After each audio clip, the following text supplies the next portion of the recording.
Let's solve the 800 rated question. So the question says that Alice and Bob are playing a game. Initially they have a binary string consisting of zeros and ones.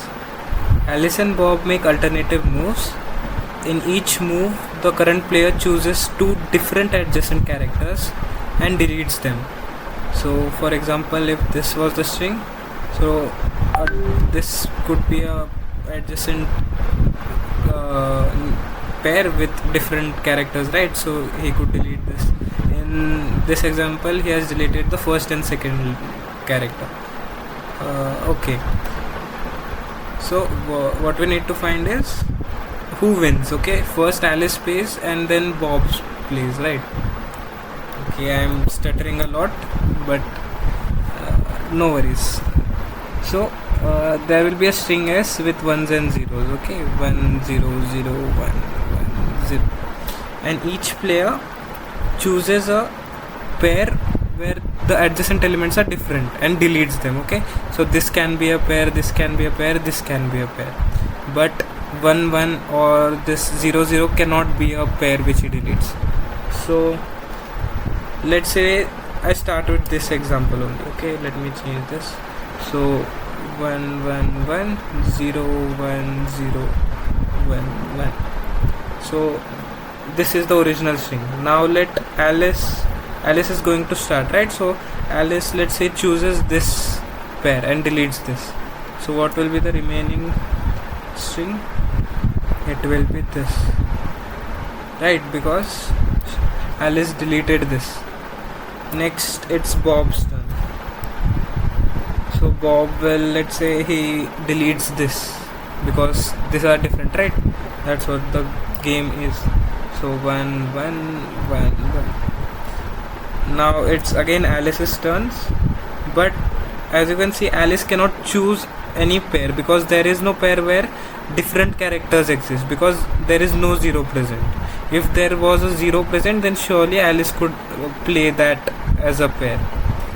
So Alice loses. Okay, so as Alice cannot play any further and it was her turn, Alice loses and Bob wins. So did you understand that when a character, the string is made up of only ones or zeros, right?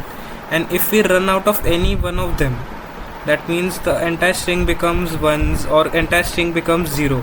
That means there is no pair of different characters, adjacent characters, right? So the player cannot play and he loses. So that's what we need to find, that in how many turns does a character run out, because in each operation we delete one number of 1 and one number of 0, and in the end we are only left with a single character. And what will it be? The maximum. In this case there were a lot of ones, so only ones remain, zeros ran out. Okay, so that's the logic, that will in the string S we'll find the total number of ones and the number of zeros. Once we find that, we'll find in how many operation does only one of them remain, because in each operation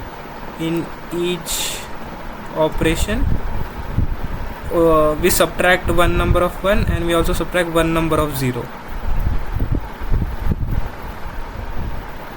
right? Okay, and after we find the total number of operations, we'll find that on which operation who wins. As you can see, it is alternate, right? Alice plays first and Bob plays second. So let's say if there was only 1 0 present, so let's say this was the original string. Okay, this was the original string S, and it's Alice's turn. So Alice plays and it removes 1 0 and 1 1 adjacent element. So Alice plays this and then Bob loses. So the total number of operation was 1, because the minimum number of 0 or 1 is 1, right? As I said here, the number of ones and number of zeros, the minimum of these two will be the number of operations. So minimum of number of ones is 3 to 5 and number of zeros is 1. So only one operation the game ends. So the first operation is done by Alice and the game is over, so Alice wins. So if the total number of operations is odd, that means Alice wins, and if it is even, then Bob wins. So that's the answer. That when we'll find the minimum of number of zeros and minimum of I have iterated through the loop and find the number of zeros and the number of ones, and if the minimum of these two is even, that means Bob wins. So we need to print NET, that is no in Russian, and if it is odd, then Alice wins, and we print da, that is yes in Russian. So that was the question. I hope you guys got the answer. Thanks.